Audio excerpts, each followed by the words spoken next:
I recently checked out Tori Amos over on my channel.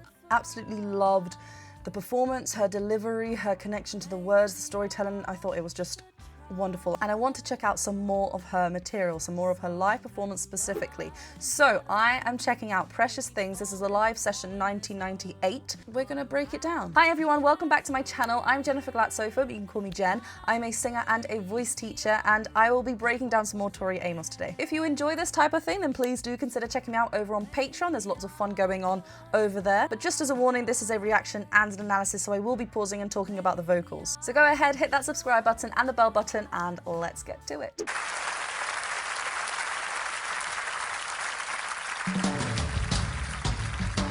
Oh.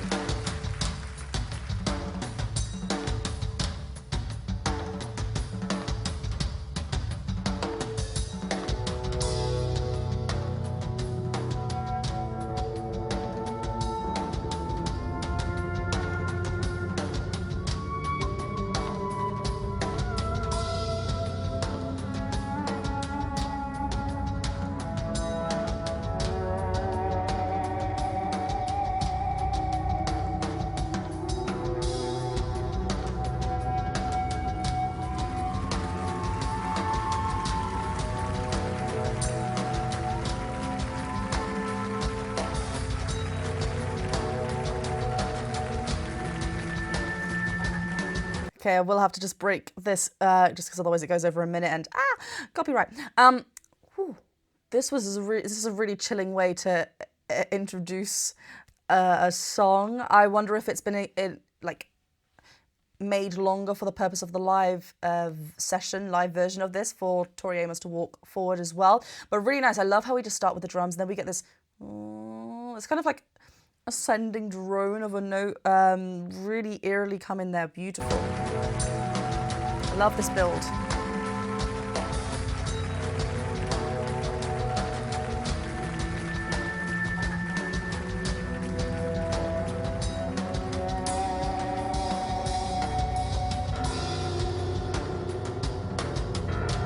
Oh gosh.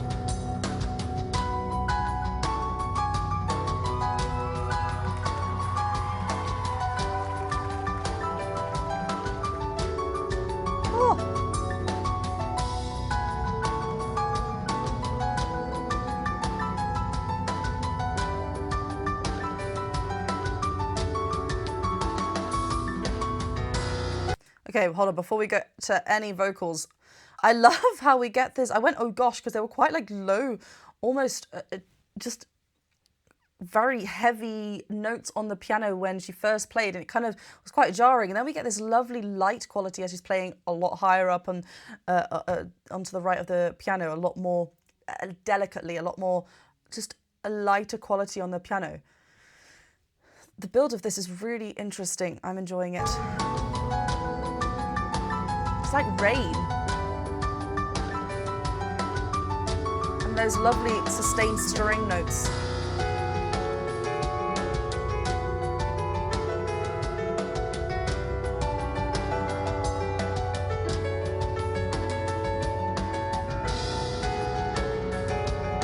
There's slight dissonance in those notes. I love it.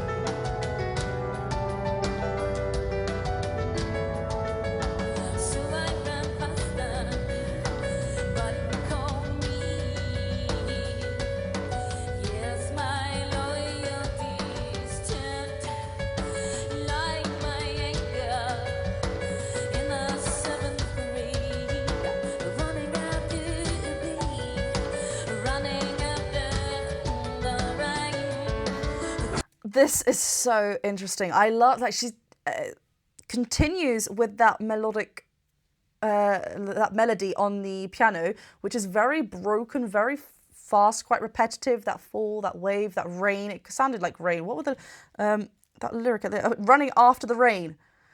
Okay, this is beautiful because it's like that's the action of what we're hearing on the piano. I love that. But listen to how the delivery of her vocal line is so contrasting to the way she's playing the piano. It's a lot very legato, very strung out. It's a lot slower. So these contrasting, the ability to just do that is so talented. Like, just to kind of, you have to have different minds go, like different brains almost. I know we just have one, but like different parts of your brain just working, just kind of split those two up. They're completely different. I love that. She's breaking different words. So we've got, so I run faster. She like I think there was a bit of a glottal break in the word. It's very lovely and connected, but we've got these moments of soft, delicate breathiness to her lines. Let's just go from the entrance.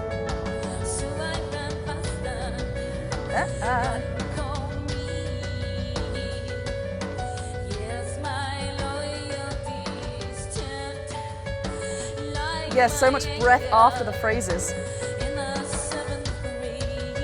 So she goes very fast on the vibrato, but also anger.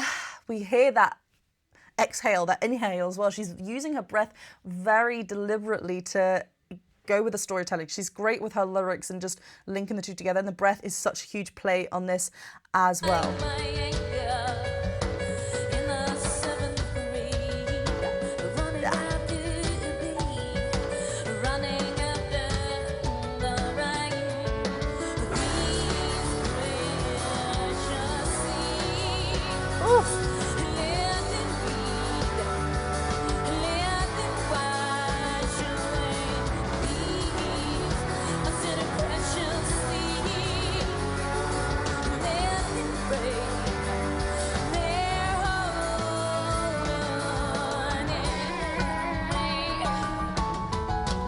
Let them their hold on me. She almost like added extra words sometimes, or like just vowel like sounds in between lyrics. Is really interesting. So obviously this is the chorus section of Precious Things. Beautiful.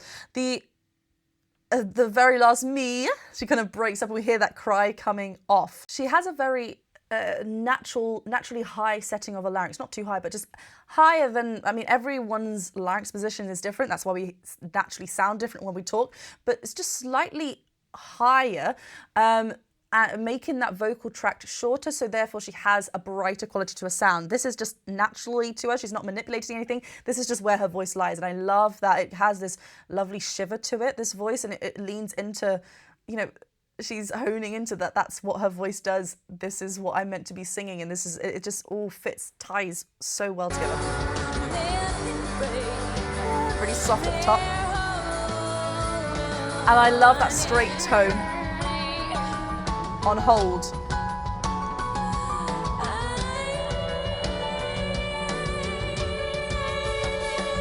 Woo.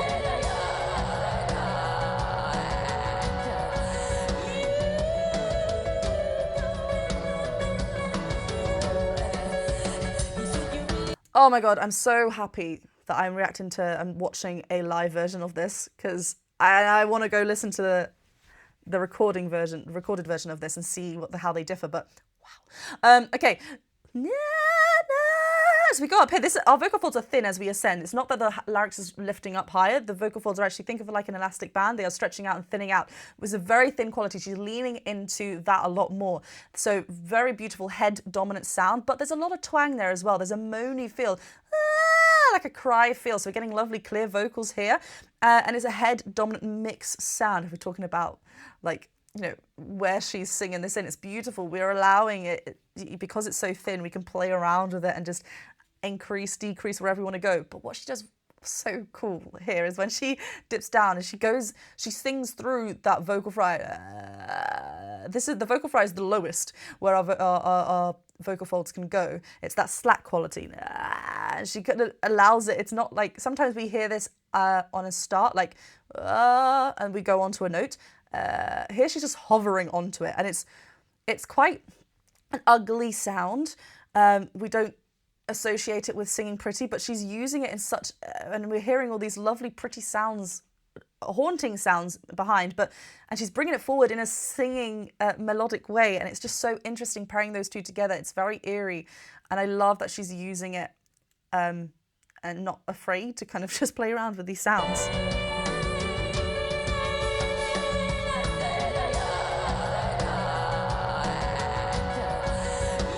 And there's a lot of echo delay on the mic as well to create the space. Oh, beautiful.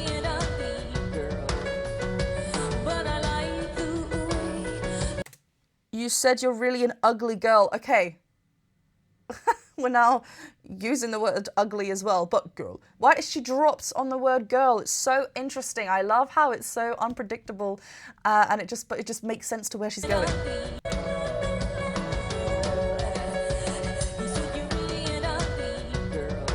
Ugh.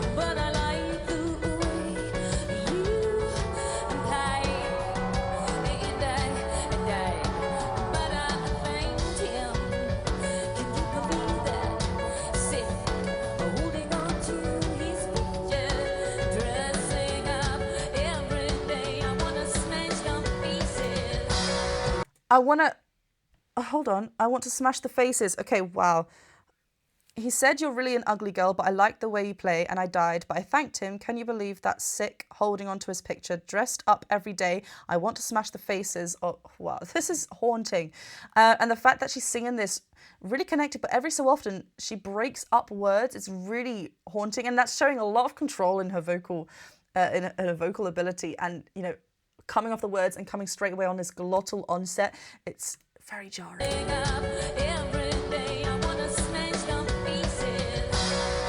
And that hit.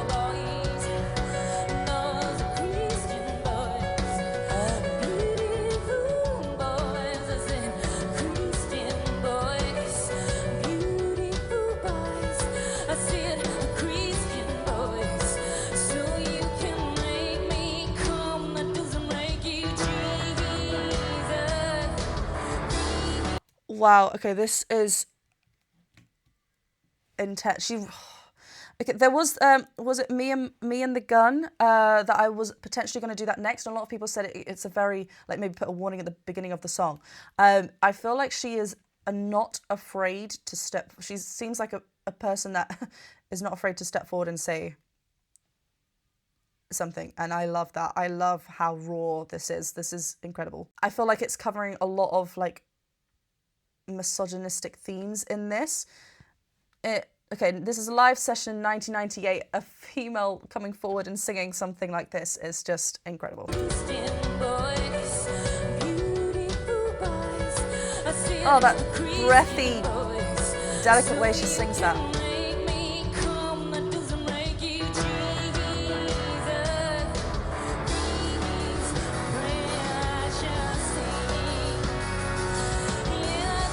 Look how angry.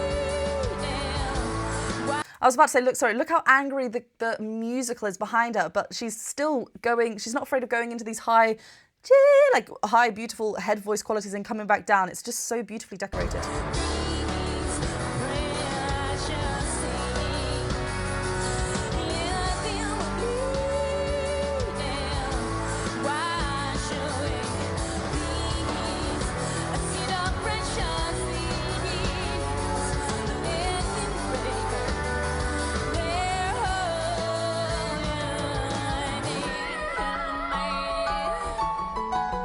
Oh, this is so beautiful, the way she just transitions into this light piano again.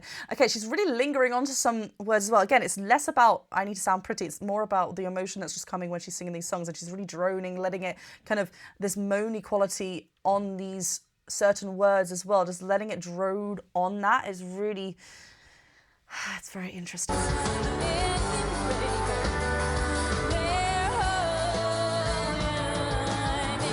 She almost goes off of the note, but it's beautiful.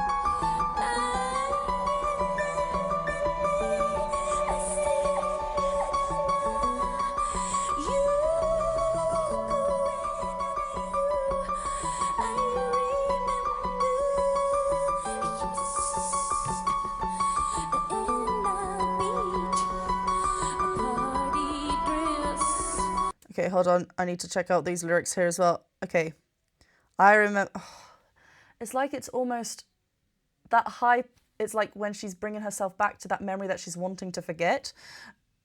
It feels very traumatic. It feels like it's a very heavy feeling, but she's matching this with a lot of like light, delicate piano playing, light, delicate vocals. It's very haunting. She's just letting the vibrato waver on her voice as well. Also here as well, I was going to say, that eye contact, she's literally, it's like she's remembering, unlocking something, and she's just hovering in that moment. And it's like, do we push it away and pretend things never happened, or do we how do we deal with something? Everyone is different. Everyone goes through them, you know, in their own time, in their own way. I feel like this is really special and needed.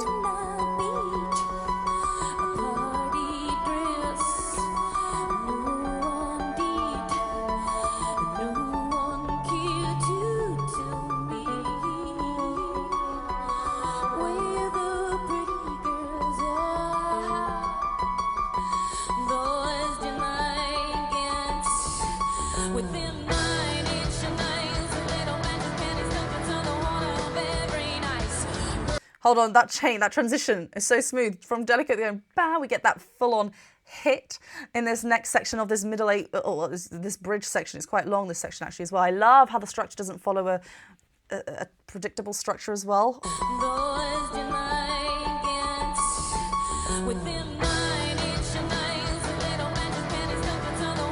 And that twang is helping her here as well.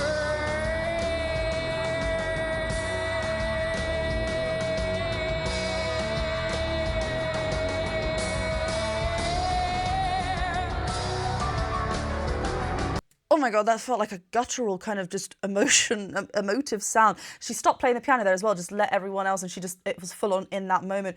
Girl, it's not like a scream, it's like a high note, it's quite deep, it's guttural, it's meant to be in that ugly placement.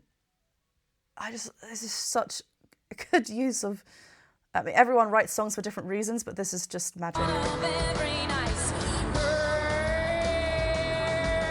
And the way you can see her changing the way her mouth is.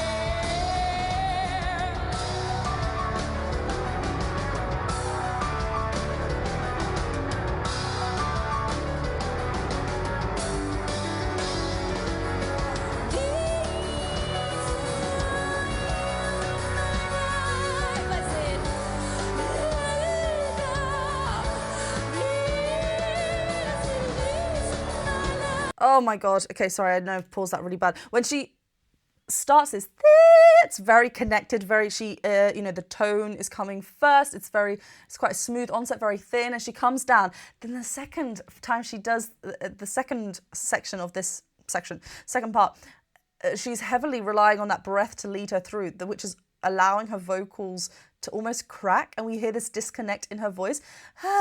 Like if we just send breath first through, and then get the vocals to make contact, we're gonna get that weird break. And rather than, as singers sometimes work so much against that to try and get us getting a lovely clear sound, obviously it's needed, and she's portraying that through the majority of this song anyway. But sometimes when we allow that disconnect to be heard, and it shows such a vulnerable pull of your heartstring, like it's something that's so, it will stick with you forever. If you were there watching this, I feel like you just remember this forever. And she lets it kind of just hover between the disconnect, connect, disconnect, and it's,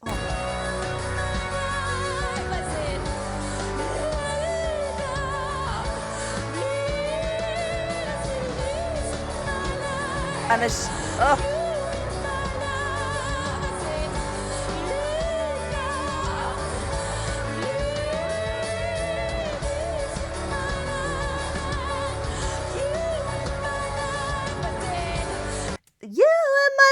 This is a beautiful, wonderful mixed quality as well. She's making it seem so effortless because she is also allowing the emotion, the storytelling to kind of be the forefront and guide, which is why we're getting those croaks down below, because she's not thinking, oh, I need to sing and there's mixed quality here, but I'm obviously here to tell you what she is doing to be able to achieve this beautiful performance, haunting performance. Relying a lot on that, obviously storytelling, like I said, but up high, thin quality. She's not loud, she's not pushing lots of volume. She's going into that whiny place, that allowing twang to be, to be increased as well, to be lovely and open, but on that note, so that when she comes down and lets go, we get into this croaky, sudden harshness. It's such a beautiful blend of being like sounding pretty and spirit-like, but then really shocking and quite brutal.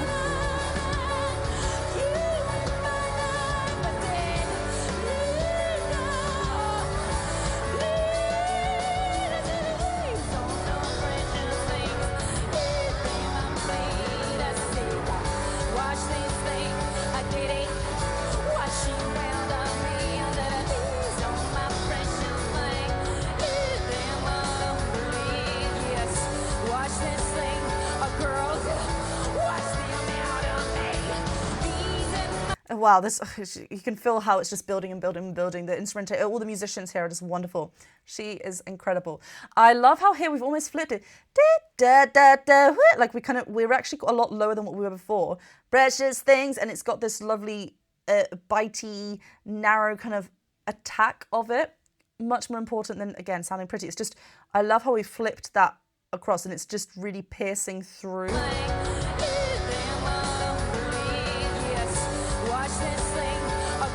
And then she gets like that distortion. When we're playing with distortion, so that kind of exhale, she's not pushing volume. If we were, we'd be getting much more contact with the vocal folds and irritating them. She's allowing the breath to guide, so we kind of are a lot thinner in the vocals, so we're not causing any pain. Even though it might sound like, oh my God, it's meant to have this painful sound for us to feel a small fraction of what she's explaining here, but what she's actually feeling here isn't pain. She's really navigating this piece.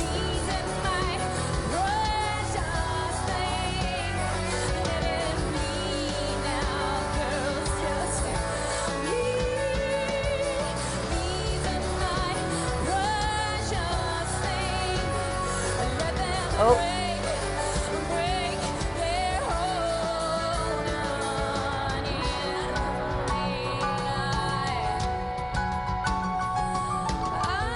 Okay, before we get to this ending closure, like even that, it's not about hitting the vowel. It's more about that and now it's the vocal after, just the desperation, the anger from it. And I love how we had like a cue for the band. So we must have, I wonder how this differs from the original. Does she go around the chorus so many times? Is it because she's feeling in the moment that we'll just keep going and she's singing it in different ways?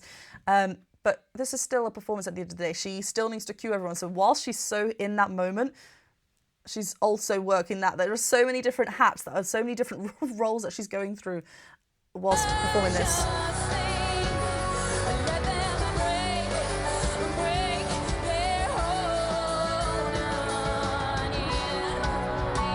And back to that opening.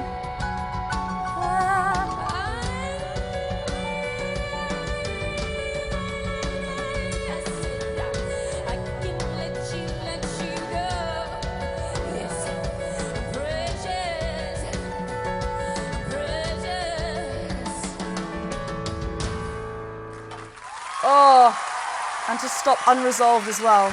Oh my gosh, that was so haunting. But what an incredible use of a voice, display of a voice, wow. I feel like when I watch a performance like this, I feel like I need to know more. I want to dive into this song a little bit more. Like I said, I'm going to check out the original to see how it differs just for my own personal listening, and just check out more. Where do you want me to go next? Let me know in the comments below with Tori Amos. Thank you guys for watching this reaction and analysis video. Please do hit that subscribe button, the bell button, and a thumbs up button. Go check me out over on Patreon as well. Like I said, let me know in the comments below where you want me to go next. And yeah, I'll see you very soon for some more. Bye.